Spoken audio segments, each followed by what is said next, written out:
नमस्कार दोस्तों, आप सभी का हार्दिक स्वागत है। हम मध्य प्रदेश पुलिस भर्ती परीक्षा के अनुसार कुछ प्रश्नों को सॉल्व कर रहे थे। इसी क्रम में आज का प्रश्न है, मध्य प्रदेश के निम्नलिखित जिलों में से सबसे पश्चिमी स्थान किसका है? सबसे पश्चिमी जिला कौन सा है? अब अगर मध्य प्रदेश के जिलों की बात करें स्थिति की, तो सबसे पूर्व में पड़ता है सिंगरौली, सबसे पश्चिम में पड़ता है अलीराजपुर, सबसे उत्तर में पड़ता है मुरैना और सबसे दक्षिण में पड़ता है बुरहानपुर। लेकिन अपने इस ऑप्शन में पश्चिमी जिलों में अलीराजपुर नहीं दिया हुआ है, तो अब हमें देखना है कि इनमें से सबसे पश्चिमी जिला कौन सा है। तो इन ऑप्शन को अगर आप देखोगे तो सबसे पश्चिमी जिला पड़ता है रतलाम। चार ऑप्शन के अनुसार मध्य प्रदेश का सबसे पश्चिमी जिला रतलाम। अगर पूरी भौगोलिक स्थिति में अगर आप देखोगे तो सबसे पश्चिम में अलीराजपुर पड़ता है, पूर्व में सिंगरौली पड़ता है। इस चीज का ध्यान रखना है कि जरूरी नहीं कि आपको अलीराजपुर ही पूछा जाए, सिंगरौली पूछा जाए या मुरैना बुरहानपुर ऑप्शन में मिले। इनके आसपास अब कौन से जिले, आपको इसका भी ध्यान रखना पड़ेगा।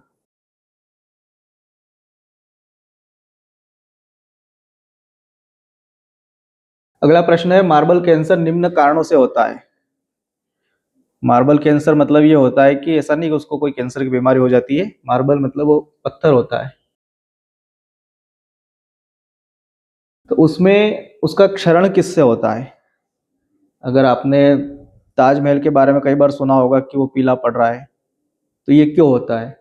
क्योंकि जब बारिश के पानी में एसिड की मात्रा अगर बढ़ जाती है, उससे ये जो इमारतें होती है मार्बल से बनी हुई इस टाइप की, इनका क्षरण होता है, इसीलिए वो पीला पड़ रहा था ताजमहल। इसमें अगर आप देखोगे तो मार्बल कैंसर का जो कारण है वो एसिड रेन है, अम्लीय वर्षा। इससे खराब होता है मार्बल, पीला पड़ता है, क्षरण होता है धीरे धीरे।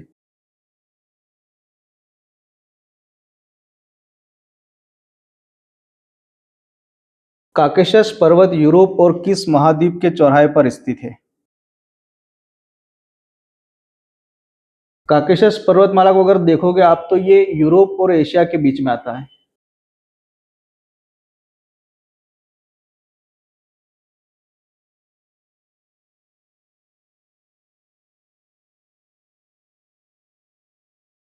यूरोप और एशिया को आप कह सकते हो कि डिवाइड करने वाला पर्वतमाला है ये काकेशस पर्वतमाला, और कैस्पियन सागर और काला सागर से जुड़ा हुआ है।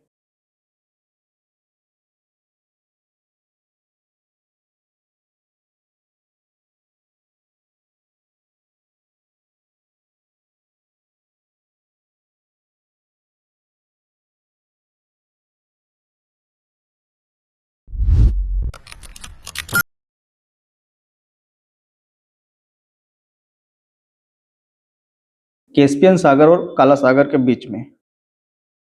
इसके अगर काकेशस पर्वतमाला के सबसे ऊंचे पहाड़ी चोटी की अगर बात करें तो माउंट एल्ब्रस ये सबसे ऊंची चोटी है इसकी।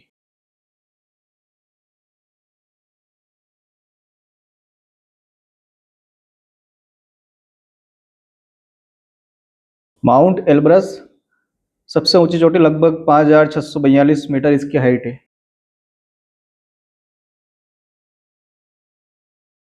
5,642 मीटर इसकी हाइट है माउंट एल्ब्रस, और ये यूरोप की भी सबसे ऊंची चोटी है। यूरोप की सबसे ऊंची चोटी है माउंट एल्ब्रस। काकेशस पर्वतमाला की सबसे ऊंची चोटी है जिसकी हाइट 5,642 मीटर है। ये एशिया और यूरोप के बीच में है। अगर समुद्र की बात करें तो कैस्पियन सागर और काला सागर के बीच में स्थित है काकेशस पर्वतमाला।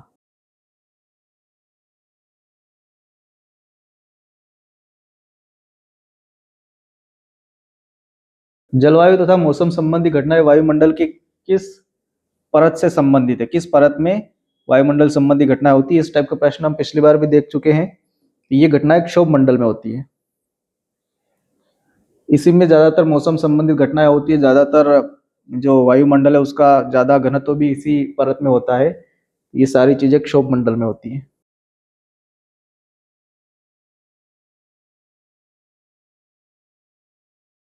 डॉल्फिन मैन ऑफ इंडिया के नाम से किसको जाना जाता है? इनमें जो नाम दिए हुए हैं, अगर आप राजेंद्र सिंह की बात करें तो इनको जल पुरुष कहा जाता है।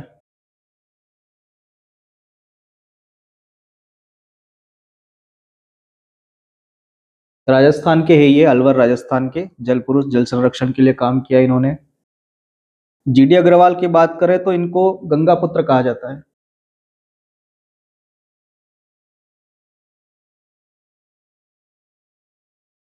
पर्यावरणविद है ये, गंगा के संरक्षण के लिए उन्होंने आमरण अनशन किया था और इसी में इनकी मृत्यु हुई है। तो इनको गंगा पुत्र कहा जाता है। गंगा की सुरक्षा के लिए, उसकी सफाई के लिए, उसके संरक्षण के लिए इन्होंने अनशन किया था, आमरण अनशन।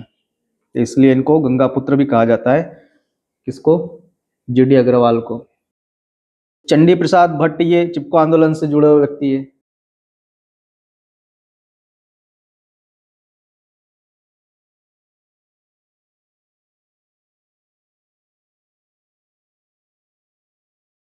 और रविंद्र कुमार सिंह को डॉल्फिन मैन ऑफ इंडिया कहा जाता है।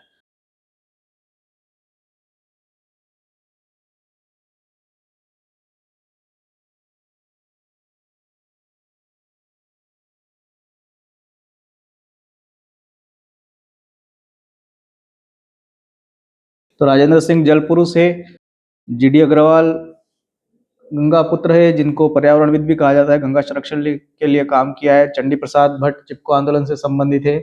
और Ravindra Kumar Sinha dolphin man of India है।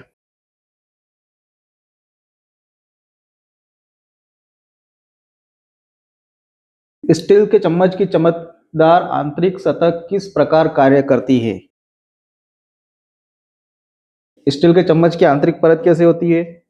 कुछ ऐसी बन जाएगी अगर आप साइड से देखोगे चम्मच को। तो इसकी जो आंतरिक परत है ये अवतल दर्पण की तरह कार्य करेगी, क्योंकि चमकीली सतह है, चमकीली सतह से प्रकाश टकरा के वापस उधर ही चला जाता है। तो ये अवतल दर्पण का काम करेगी।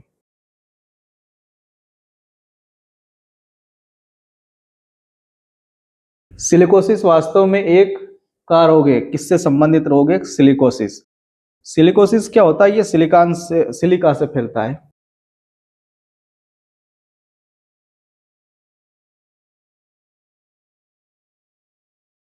सिलिका से होने वाला रोग है ये।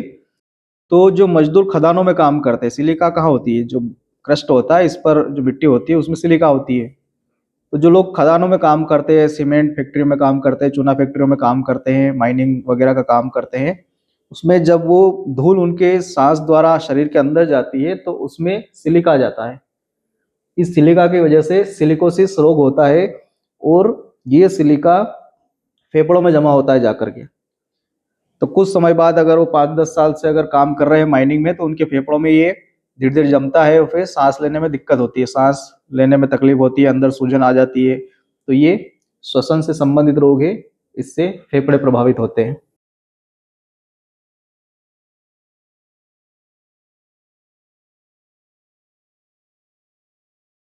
प्रकाश संश्लेषण एक ऐसी प्रक्रिया है जो किसको रूपांतरित करती है, ये पूछा गया है। तो प्रकाश संश्लेषण में क्या होता है? पेड़ पौधे कार्बन डाइऑक्साइड लेते हैं, प्रकाश की उपस्थिति में जल के सहयोग से ऑक्सीजन का निर्माण करते हैं और शुगर का निर्माण करते हैं जो ग्लूकोज होती है।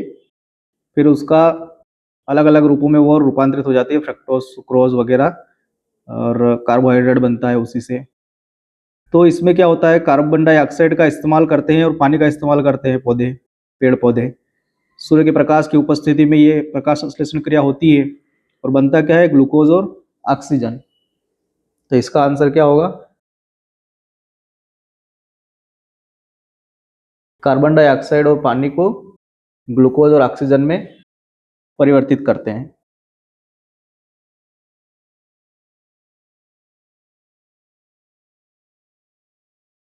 प्रजनन करने और बनाए रखने में समान रूप से समान जीवों को निम्नलिखित में से किस श्रेणी में रखा जाता है? तो ये अगर आप देखोगे जीवों को जो वर्गीकरण किया गया है, तो इनका जो वर्गीकरण किया गया है वो दो जगत में बांटा गया है, जंतु जगत और प्लांट। तो पहला वर्गीकरण का पहला रूप है जगत, फिर आता है संघ, फिर आता है वर्ग।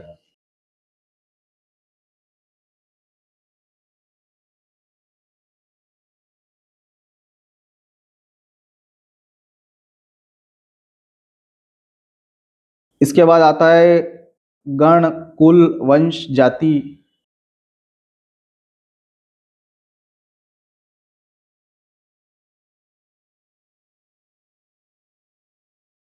सबसे जो आखिरी में आता है वो आता है जाति। और जो ये जाति है, स्पीसीज, इसमें एक समान जीव होते हैं, उन्हीं के बीच में प्रजनन, वृद्धि वगैरह सब उसी में होती है। तो एक समान जीवों का जो समूह होता है उसको जाति कहा जाता है। इसका आंसर होगा जाति। ये जो वर्गीकरण है उसका ये क्रम होता है, सबसे ऊपर जगत, फिर संघ, फिर वर्ग, गण, कुल, वंश, जाति, इस तरह से वर्गीकरण होता है कि दो जगत है, दो जगतों में फिर हर जगत में अलग अलग संघ है, फिर एक संघ में अलग अलग वर्ग है, फिर एक वर्ग में अलग अलग गण है, फिर एक गण में अलग अलग कुल है, एक कुल में अलग अलग वंश है, एक वंश में अलग अलग जातियां हैं।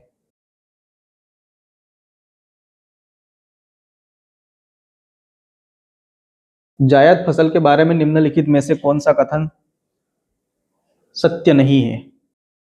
तो इसमें जो गलत है वो चुनना है कि असत्य कौन सा है। किसके बारे में? जायद फसल के बारे में। जायद फसल कौन सी होती है? जो गर्मी में बोई जाती है। तो ऑप्शन में क्या दिया है? जायद फसलों को प्रमुख विकास विधि अवधि के लिए गर्म शुष्क मौसम की आवश्यकता होती है। बिल्कुल, ये गर्मी के मौसम में ही होते हैं। जायद फसलों को फूल और फल लगने के लिए दिन की लंबी अवधि की आवश्यकता होती है। बिल्कुल ठीक है। जायद फसलें कम अवधि में उगाई जाती है, मुख्यतः मार्च जून में। ये भी सही है, गर्मी में होती है ये। जायद की फसलें पूरी तरह से मानसून बारिश पर निर्भर होती हैं। गर्मी में उगाई जाती है तो इसमें मानसून की कोई आवश्यकता नहीं है। तो जायद फसलों में मानसून का कोई रोल नहीं है, गर्मी के मौसम में उगाई जाती है।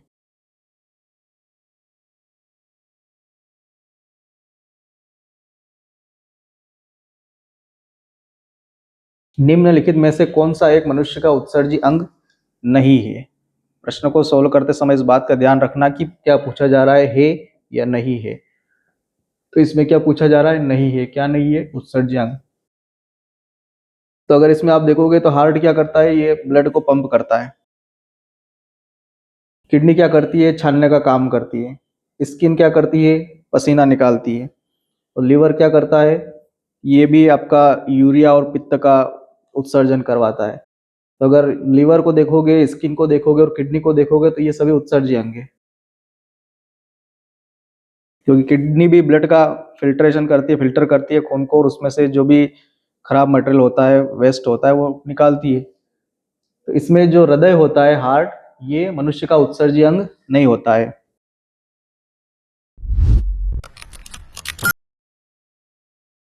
निम्न में से कौन सा देश सार्क का सदस्य नहीं है बल्कि संयुक्त राष्ट्र संघ का राष्ट्रीय सुरक्षा परिषद का स्थायी सदस्य है? तो राष्ट्रीय सुरक्षा परिषद में 5 स्थायी सदस्य है। अमेरिका है, रूस है, फ्रांस है, ब्रिटेन है और चीन है। इनमें से कौन सा दिख रहा है?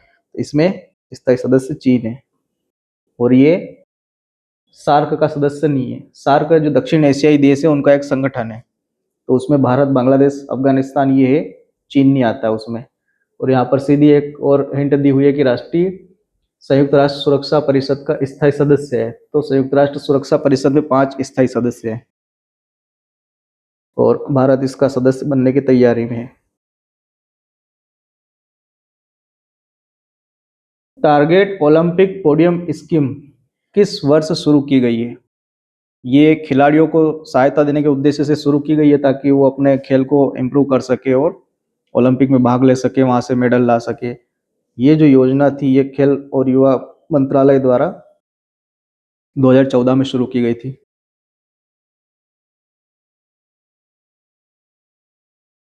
पीएम स्वनिधि योजना किससे संबंधित है?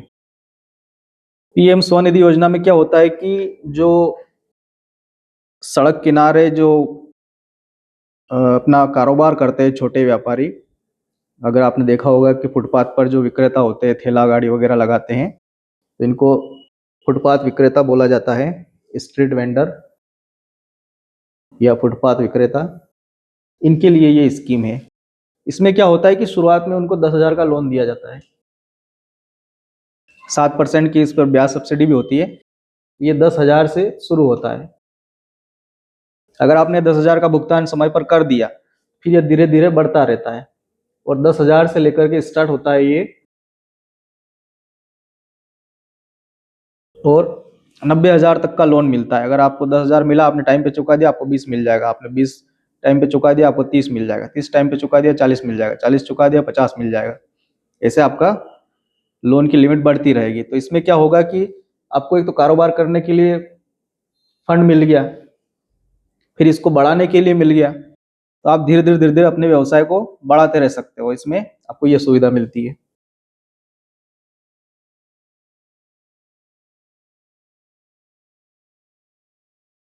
मृदा प्रोफाइल की मृदा प्रोफाइल की एक क्षैतिज परत को क्या कहा जाता है? अगर आप मृदा के प्रोफाइल देखोगे तो उसमें 5-6 अलग अलग परत होती है, OAE, B, C, R, इस तरह से।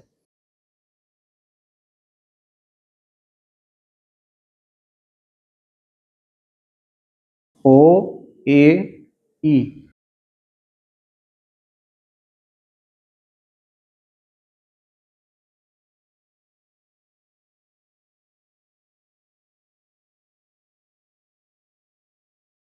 ये मुख्य रूप से मृदा की परत होती है। तो इसमें से जो ओ होती है उसको, ओ क्षितिज को ऑर्गेनिक परत कहा जाता है। ऑर्गेनिक मतलब जो कार्बनिक, ऊपर जो सड़े गले पत्ते, पेड़ पौधों के पत्ते वगैरह जो होती है, जो नई खाद जिसको आप कह सकते हो, पेड़ पौधों की ऑर्गेनिक खाद होती है, इसलिए इसको ऑर्गेनिक परत कहते हैं। इस पर ह्यूमस सबसे ज्यादा होती है। फिर जो दूसरी वाली परत होती है, शीर्ष मृदा कहते हैं इसको, और इसमें यही पूछ रहा है कि ये क्षितिज परत को क्या कहते हैं? टॉप सॉइल इसको कहा जाता है। ये सबसे ज्यादा उपजाऊ होती है।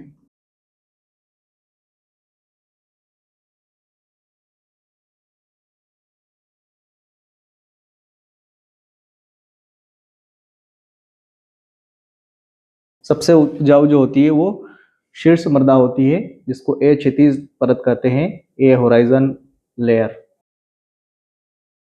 ई वाली होती है ये, ए परत को धुला हुआ परत भी कहते हैं, धुला हुआ स्तर। जब मिट्टी का कटाव होता है तो क्या होता है कि जो मिट्टी के बारीक कण और खनिज लवण वगैरह होते हैं वो रिस करके नीचे जमीन में चले जाते हैं, इसलिए इसको धुला हुआ कण कहते हैं। इसमें से खनिज पदार्थ और जो बारीक मिट्टी होती है, उपजाऊ मिट्टी, वो बह के चली जाती है। जो बी वाली परत होती है, बी क्षितिज या बी होराइजन, इसको अधः स्तर कहा जाता है। ये चट्टानों के अपक्षय अपक्षय से बनती है, और बी परत को उपमृदा परत कहा जाता है। उपमृदा परत, इसमें खनिज लवण होते हैं जो यहाँ से धुल करके नीचे जाते हैं, खनिज लवण, वो इस बी वाली परत पे चले जाते हैं। तो इसमें खनिज लवण और मिट्टी के कण ये होते हैं। और जो सी परत है उसको, वो अपक्षय से बनती है, उसमें कठोर चट्टानें होती है।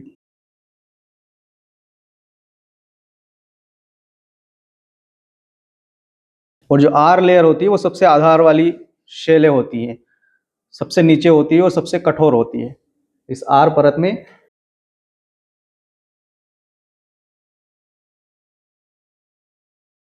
सबसे कठोर होती है आर परत।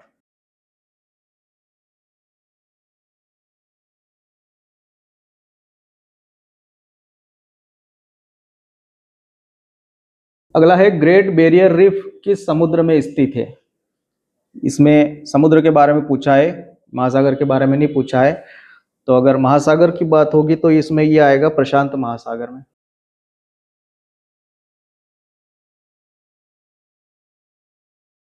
और अगर समुद्र की बात करेंगे तो ये कोरल सी में आती है।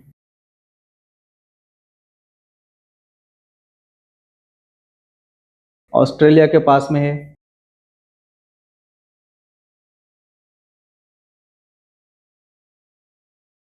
और जो जगह है ऑस्ट्रेलिया की, उसको क्वींसलैंड तट कहा जाता है। क्वींसलैंड।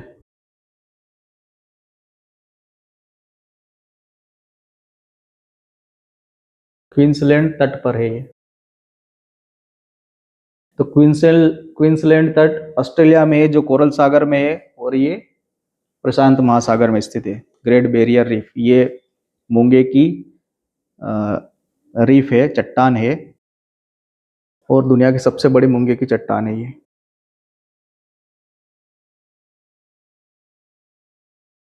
पाकिस्तान के वर्तमान सेना प्रमुख कौन है?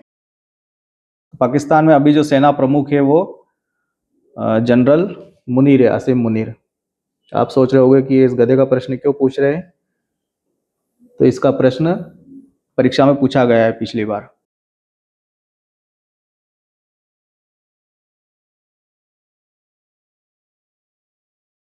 निम्न में से किसने भारतीय विश्वविद्यालय अधिनियम 2004 की सिफारिश की थी? भारतीय विश्वविद्यालय अधिनियम पारित होने की अगर बात करें तो ये कर्जन के टाइम पे पारित हुआ था।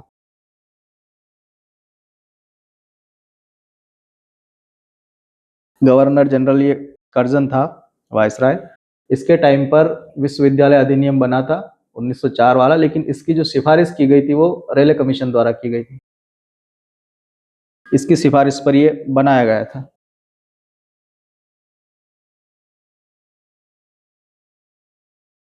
1973 के रेगुलेटिंग एक्ट के समय बंगाल का गवर्नर जनरल कौन था? तो इस समय जो बंगाल का गवर्नर जनरल था वो वॉरेन हेस्टिंग था।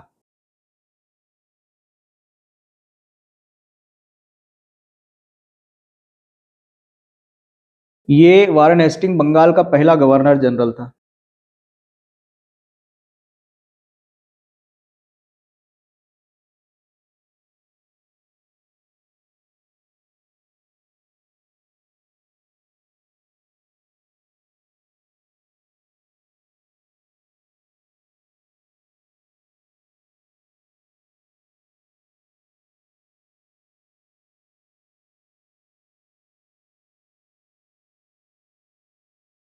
बंगाल का पहला गवर्नर जनरल।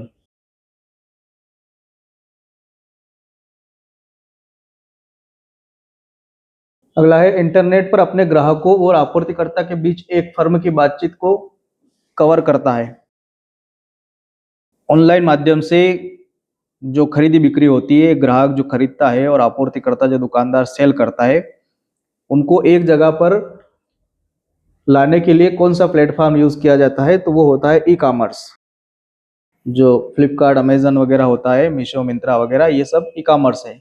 इस पर क्या होता है, जितने भी सेलर होते हैं वो लिस्टेड होते हैं, और बायर क्या करते हैं, सीधे ऑनलाइन आते हैं और अपनी पसंद की चीजें खरीद लेते हैं यहाँ से।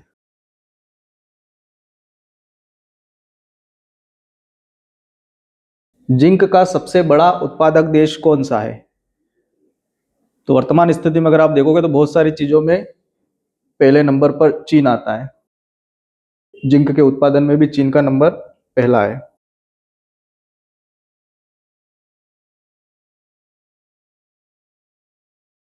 महेश्वर किस नदी के तट पर स्थित है? सभी जानते हैं, मध्य प्रदेश का प्रश्न है। महेश्वर नर्मदा नदी के किनारे स्थित है और यहाँ पर सबसे बड़ा घाट बना हुआ है।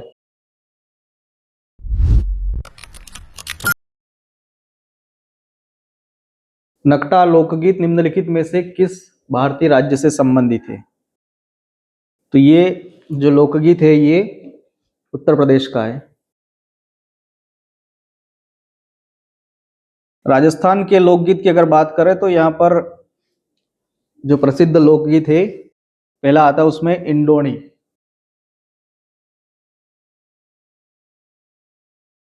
ये राजस्थान का लोकगीत है। कांगसिया,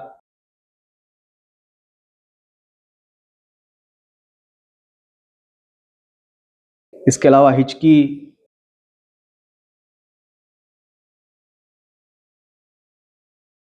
और पनिहारी, ये भी राजस्थान का है।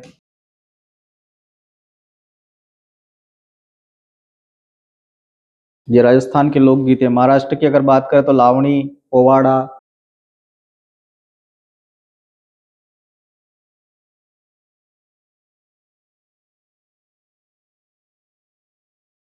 ये महाराष्ट्र के हैं। और अगर आप बंगाल के देखोगे, पश्चिम बंगाल का, बाउल यहाँ का लोकगीत है।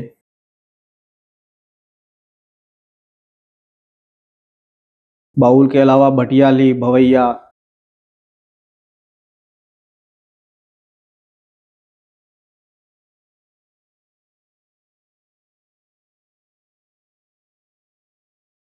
भटियाली भवैया ये भी पश्चिम बंगाल के गीत है।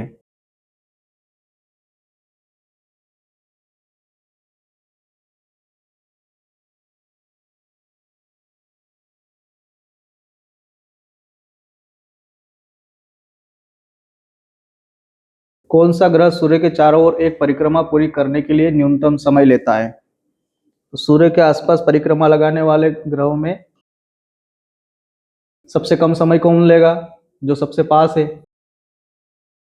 और जो दूर है वो ज्यादा समय लेगा। तो सूर्य के सबसे पास कौन है?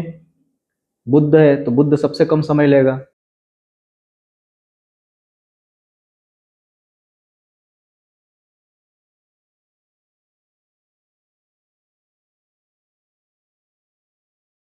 अगला है easy doing of business report कौन सी संस्था जारी करती है? Easy doing of business report में क्या होता है कि कोई देश या राज्य बिजनेस करने के लिहाज से कितना अनुकूल है, ये एक रिपोर्ट जारी की जाती है और ये इसको विश्व बैंक जारी करता है। तो इसमें कुछ पैमाने होते हैं, उस पर ये अंक दिए जाते हैं कि कौन सा राज्य या कौन सा देश बिजनेस करने के उद्देश्य से कितना अनुकूल है, कितना सरकार सहयोग करती है, कितना माहौल अनुकूल है, उसके हिसाब से ये रिपोर्ट जारी होती है। तो ये दी जाती है अंतर्राष्ट्रीय मुद्रा कोष द्वारा। तो ये थे मध्य प्रदेश पुलिस भर्ती परीक्षा के लिए कुछ महत्वपूर्ण प्रश्न। आशा करता हूँ कि ये आपकी आगामी परीक्षाओं में सहयोगी होंगे। मिलते हैं इसी तरह की अगली क्लास में, तब तक अपना ध्यान रखिए। हमारे साथ बने रहने के लिए धन्यवाद।